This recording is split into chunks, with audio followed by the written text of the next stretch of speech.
Welcome, everyone, to the latest Motoring Millennials podcast episode. I'm your host, Zach Rothenberger, with Anthony Lucci, as always. Quick reminder before we get into today's special Monday episode to check back. A couple weeks ago, we had the Sarge, Tony Schumacher, join us. So if you haven't checked that episode out yet, you might want to now. Today's episode, we welcome Antron Brown to the podcast. Antron is a three-time NHRA Top Fuel Dragster champion, has 68 NHRA event wins, 16 in Pro Stock Motorcycle, and 52 wins in Top Fuel Dragster. He heads into the 2022 season with his newly formed team, AB Motorsports, with a vision of one team, one mind, one purpose. Antron and his team have their sights set on a fourth NHRA Top Fuel Dragster championship. So, Antron, thanks for joining us on the Motoring Millennials podcast. Oh, it's great to be on. It's great to be on. And I'm really excited, man. And I'm really excited that next generation coming through and coming in and just educating them and just telling them what we're doing out here right now in the sport of drag racing. Yeah, no, we're really happy to have you on and excited to go over, what you've accomplished in your career and also what 2022 has in store for you. So I guess, Antron, you started your racing career on two wheels in dirt bikes. So what interested you in drag racing overall? And was it easy to make that switch over to four wheels? Yeah, what interested me was, like, as I grew up as a kid, my background, my dad and uncle, they were sportsman racers. So they were super comp racers, and they bracket raced and they raced super gas. And I grew up around the drag race track with them, and I always had a love for four wheels, but the only thing I could afford was half the four, which was two. So I grew up racing dirt bikes, loved them, and two wheels, still love them today. And a huge fan of watching supercross, motocross, and road racing, flat track racing. But when I grew up as a kid, my biggest love was watching the fuel cars, watching Top Fuel, watching Funny Car, watching all of them. Just like, they move you. They just don't move the ground. It's the first motorsports I've been to where the cars took off and you could feel it in your chest and your gut, and it makes your eyes want to pop out your head. You know what I mean? So when I was there and experienced that for the first time in my life, when I was about 10 years old, my dad and uncle took me to the big race like that. And man, I was in awe. I used to love jet cars. And then when they took me to an NHRA race and I saw the nitro cars, my dad goes, you saw the lightning. Now it's time for you to see the thunder. I didn't know what he meant by that, but the nitro cars with the thunder, like, you felt it before. And once I got that taste in my mouth, I was just like, man, this is what I want to do. And that's what turned me full attention onto drag racing when I went to my first nitro race. Oh, awesome. So you really always wanted to, had an ultimate goal to get into a Top Fuel dragster, and just slowly had to work through, the ranks to get there, I guess, right? Yes. And like, I never thought that I could be a Top Fuel driver. You know what I mean? I always thought that, like, I was like, hey man, if I could do something, this is what I truly love to do. You know what I mean? Not necessarily knowing that I was going to be able to do it, but, I put myself out and around it. And when I put myself out and around, the opportunity came, and I was able to make sure I was prepared to take a hold of that opportunity and run with it.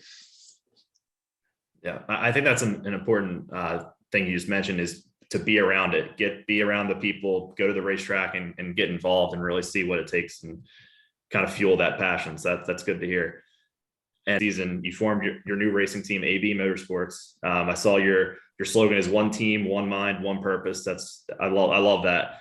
So how's it like, you're transitioning from being solely a driver to now you're a team owner and a driver, probably among many other things. Yes, there it is. We're gonna need to get one. Yes. I'll hook y'all up. I'll make sure Allison send y'all a few of them out there for you. But and the one thing of it is that's our team motto, and I can't take credit for that. That motto came from my first team owner that I used to race Pro Stock Motorcycle, from Troy Vincent. He's the vice president of NFL Football League under Roger Goodell, and Troy, he had these mottos and sayings with him, and that one just stuck with me the most. It was Team 23. It was one team, one mind, one purpose, and that was to be one unit. You you work and communicate so well that you work as one unit, even though your unit is of many people. And that's what forms a team. You know what I mean? It doesn't take one, not one person. This is one thing that I always said to myself, one person can't be perfect.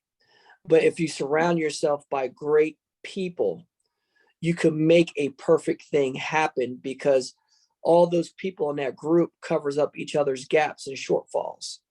You know what I mean? Kind of like a shingle on the roof. Mm-hmm. You know why your roof don't get wet inside? One shingle can't keep you from getting wet, but when you overlap many of them, it stops you from getting wet and keeps the storm and keeps all the weather out, right? So this is the same thing in life, is that if you surround yourself by great people, not great things happen, but unbelievable things happen. And that's what AB Motorsport is built on. That's the foundation of it. It's the people that we have here at AB Motorsports. And the thing about it is, I tell all of our partners and I tell all of our team, I said, one team, one mind, one purpose. And that's not just to win on the racetrack, but it's to win off the racetrack for all of our partners involved. And that's mean doing everything, all the little things, not just winning or making great things happen, but all the little things add up to be great. And I tell all my guys, I said, we got to be great at all the little things. If we're great at all the little things, the big things will be incredibly great. So, and that's where that motto comes from. And that's why I push so hard, because I know a key ingredient to be successful is the people you surround yourself by. No, that's very powerful. It's such a simple saying, but it really goes very deep. And it's so true in every aspect of life, really, when you think about it. Yes. Yeah. So I know your oldest son, I believe, Anson, he races junior dragsters. Is that correct? And he recently got a super comp license. So how's it been seeing your son grow not only as a young man, but as a racer as well? And has there been any, kind of tips or lessons you've taught him along the way?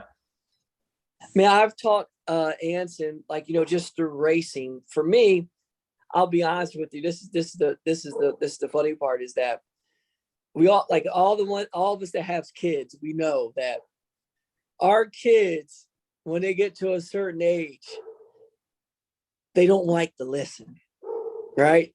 So my son Anson was good till now. He's 17, about to be 18. But when he was in that stint of being 13 to 15, even at 16, he wanted to prove me wrong. You know what I mean? He wanted to prove me wrong. And I used to tell him, I said, son, I am on your team. You get what I mean? I'm not getting on you because I want to make it hard on you. I'm on your team to try to make you better. You follow what I mean? And he started understanding that. And now that he's gotten older, it's so funny how things transcend and how racing has helped him. Motorsports has helped him, because when we were racing, Anson started racing when he was 8 years old. And then when he started racing, he wanted to win, but when he came home, he wanted to be on the video games, or he wanted to go out, play with his friend. I said, son, that's great. You can do all that, but you got to put some work in, practice this practice tree. See if you could beat me. And I know it's boring when you do it by yourself, but you got to make it fun, because the work you put in, I told him, Monday through Thursday, that's what you're showcasing Friday, Saturday, and Sunday at the racetrack. Winning, it's just you'll show up in his luck. You might have some luck sometimes, but if you want to win consistently, you got to put that work in Monday through Thursday. And then he started putting the work in. It was so funny. He lost second round at one race. And then the next round, he goes out there and he goes out there and he loses second round. Then we come home, we work a little bit. And the next race, he makes it to the finals, but he lost in the final. And he was like, man, I said, son, all you got to do is keep on putting that work in. So the next week after that, he worked every day, because he almost had that taste of that win. And he went out, not even with me, with a good friend of mine, took him racing because I was racing, and he wins with them. Then he goes out again with them and wins again. And he wins again. And I've never been to a race to win with my son yet. And he learned, he goes, Dad, now I understand about the work. And then the funniest part, my daughter started racing and she found that out.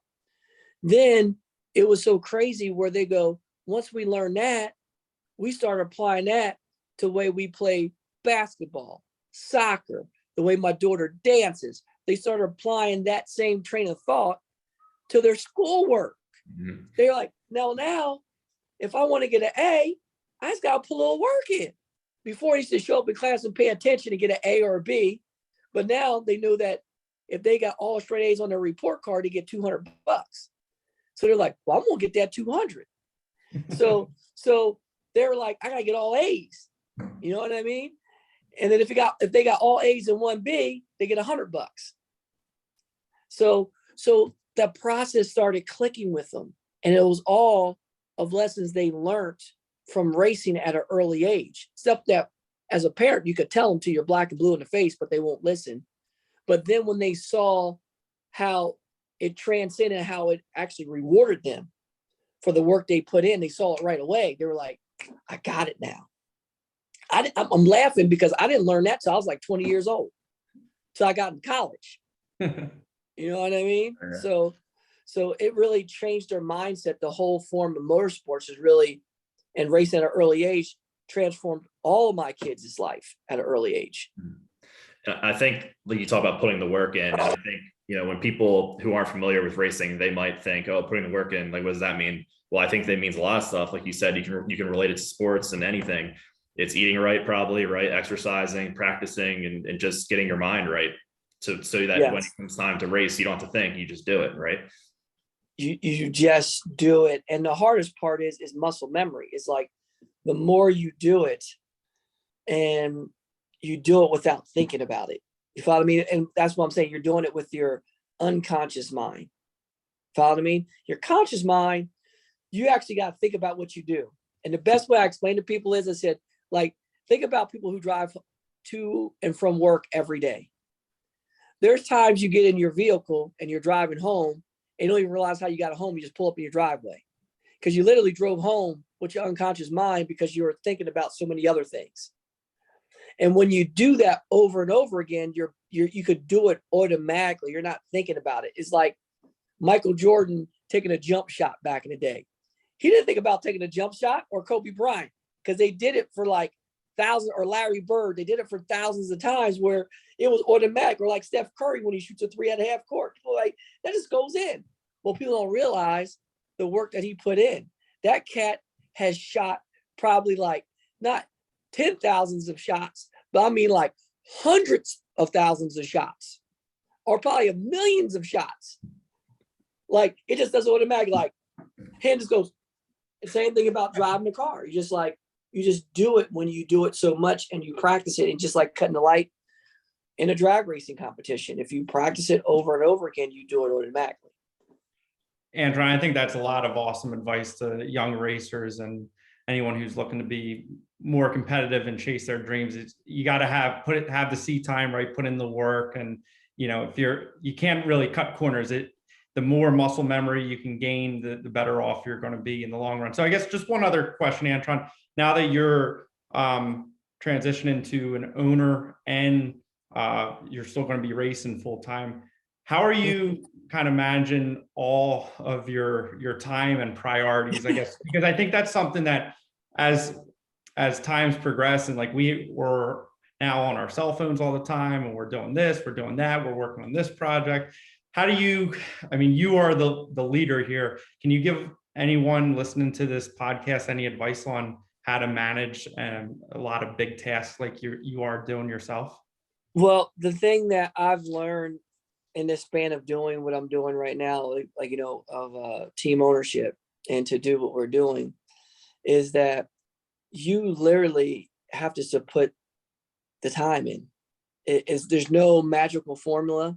There's no special secret sauce. It's just time. And as you see right now, we are talking on a Sunday right now. Mm-hmm. Okay. You see where I'm at on Sunday. I'm not home. I'm at the race shop. I literally just got done working on stuff right before I got on this podcast.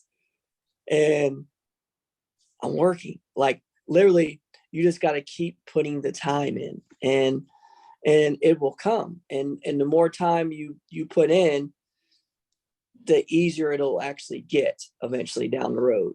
and for me, it's just trying to get that time in. And both my crew chiefs are here. My assistant crew chiefs are here. And we're just going over game planning right now. We're going over little odds and ends, making sure all of our computer systems work and everything that we have work.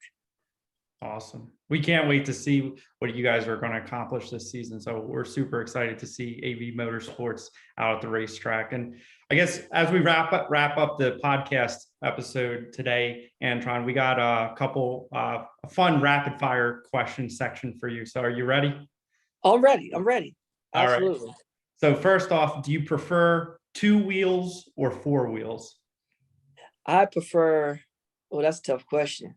I think I prefer 4 wheels right now. I prefer 4 wheels for sure. So when you're driving on the street and you have like a fun, fast car to drive, what do you prefer? Like, what's your favorite street car? Man, that's a tough question. I think one of the funnest cars that I have gotten to drive is actually a Lexus LFA. That was a sweet car. That was a sweet car because I've been in a lot of exotic cars, sports cars, muscle cars, and stuff like that. Old muscle drives hard, fast, makes the noise. But that LFA, it had like the sport, exotic, and it revved and it sounded like an F1 engine. You know what I mean? It had like a mixture of all the forms of motorsports, in all the different kind of cars I like into one. They're very nice cars, so that's a good choice. All right, so it's race day, Sunday morning. What music are you listening to get you pumped up and in the zone? Man, one of my favorites is Jay-Z with Linkin Park, Encore. That's a great one. And that's one that resonates with me. And Lil Wayne with Eminem, No Love. Mm-hmm. It's got the background music, you know what I mean? Man, I listen to a lot of them, man. It's a lot of stuff out there, man. That I go back in the day with and some hardcore stuff, but definitely that's 2 of my faves right there, man. That gets me ready. That gets me ready for sure. Yeah, it's definitely important to get in the zone and get pumped up and excited for when you pull up to the stage and lanes and then to the track. So one last question, Antron. So previously you had a pizza company as your sponsor on your race car, right? So I'm actually in the process of building a pizza truck with a wood-fired oven on the back of it. And it's based on a 55 Chevy truck. So we want to know who has the best pizza and where are they located, in your opinion? All right, look, now where are you out of? Where you out of, man? Where you out? Right out of right near Maple Grove Raceway. So Maple right Grove? Okay, yep. Okay. So when you talk on the East Coast out there, man, listen to me. You go to a spot in New Jersey and it's Palermo's. It's a pizza place, or Di Lorenzo's, or 2 really good pizza places. But Palermo's, they make a tomato pie, brother. When I'm telling you it's good, I'm on my phone right now. If I wasn't, I got pictures of it because that's from my hometown. They got a place right there in Bordentown, and it is really, really good. And they got the fresh clump sausages go on it, and that'll be right up your alley, man. The main thing is the ingredients, is having a fresh sauce that has a sweet tinge to it, so it doesn't have a bitter, salty taste, and make it out of fresh ingredients and have the dough where it comes out the oven, yet the crust has a little crisp, but it's soft and doughy on the inside. Yeah. You know what I mean? And the sauce makes it not a lot of cheese. You have to have the taste of the sauce, because a real pizza from back in the day, because I grew up around Chambersburg, was an Italian village. It was more sauce. And then another good pizza they have is called a Brooklyn pie. But what it is like an old school grandmom pizza. And what it is, it's like a tomato pie with the sauce where the tomatoes are crushed really fine, but it comes up, but it's got the sweet tinge to it with the light, with light cheese on it. And then they actually put the oil and vinegar with the basil like the fresh basil is in the oil and vinegar on top of the pizza. So it's got that nice, like sweet basil, olive oil taste to it with the sweet tomatoes, ripe tomato sauce with the cheese spread out there. So you see the tomato sauce popping through it. Oh my goodness, man. Like I'm talking about, man, it tastes so good right now. I'm ready to go on a plane and go back to Jersey, man. I know it's around lunchtime, so I actually might go drive over there and go grab a slice. It's called Palermo's. Trust me. They got a main spot in Bordentown. I used to have like 4 pizzeria places all across there. And you can't go wrong with Di Lorenzo's, but Palermo's, that's the place. Been there since I was a kid. Awesome. So there you guys have it. So Antron, we can't thank you enough for joining this episode of Motoring Millennials. Where can everyone find you and AB Motorsports on the internet now? Man, you can find me. You go on my website, antronbrown.com, and you'll see everything on AB Motorsports there. We got AB Motorsports on Instagram, and also you have Antron Brown TF. That's on Instagram. You can look me up. You see all my stuff on there, just Antron Brown on Twitter. But you can see all my stuff, all my social channels. They're all through, like you can go to my website and get connected to everything with Antron Brown. We have merch on there too. New merch is coming out really, really soon with AB Motorsports. You can see my logo. I love that logo. That looks awesome. You see that logo? It's got a little deal in it right there. That's great. So, we put God first in everything we do for sure. So, but at the end of the day, it's exciting on this new venture. But I'm really proud of all the guys we have and all of our partners that are part of this. From Matco Tools, Lucas Oil, Toyota, TGR, which is a Toyota Gazoo Racing of North America, and then we have a lot of great partners that's local to you, like Hanksterfers Metal Working Solution. They're out of Manawa, New Jersey, South Jersey. That whole family. We could do a lot of things that we do without them. And man, and the list just keeps on going on and on our race car. And I couldn't be more prouder to support Sirius XM Radio that brings all of our music to us too. And we have Dart Sleeves. We have so many great partners on our car, man. And I just don't want to leave nobody out that really helped us get to where we're at right now, because they've been our strong backbone right there. And Streamlight flashlights and Summit Racing equipment, Weld race rims. We got them on the race car out there. And we just got a lot of great partners, but I just want everybody to come check us out, come see us, see what we do. And we're just really excited just to kick this 2022 season off. Awesome. Well, Antron, we know you're going to really kick some butt this season, and we're super excited, like we said earlier, to see what you guys are going to accomplish. This is definitely an exciting time in the NHRA history books, right? And it's going to be a great season. So anyone who's listening, make sure you check out Antron, where he said you can find him on social media, and you can find us online at Motoring Millennials and motoringmillennials.com. And we'll catch you next week. And as always, keep on motoring. Absolutely. Thank you, guys. Thank you, Antron.